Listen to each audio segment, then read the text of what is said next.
Halo teman-teman, nama saya Anwar Adiatmaja dari kelas 10 MIPA 1 nomor absen 36 SMA Negeri 7 Semarang. Saya akan menjelaskan tentang sejarah singkat Kesultanan Demak. Demak pada mulanya dikenal dengan nama Gelagawangi. Demak dikenal juga dengan sebutan Bintoro. Adipati yang memimpin Demak adalah Raden Patah.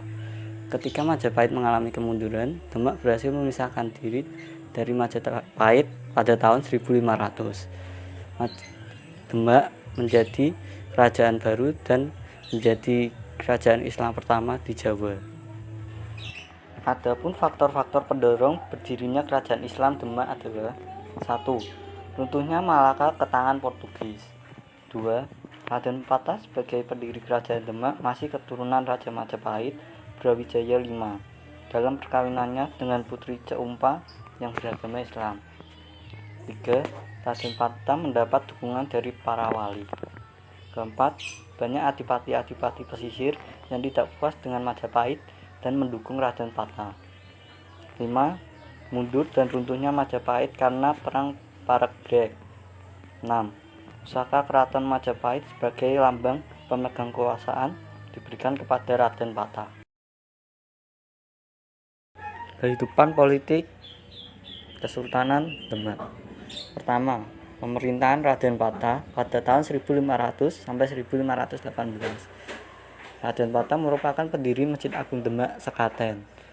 Yang kedua, pemerintahan Pati Unus pada tahun 1518 sampai 1521. Pati Unus merupakan Pangeran Sabrang Lor. Pati Unus juga melakukan serangan terhadap Portugis di Malaka.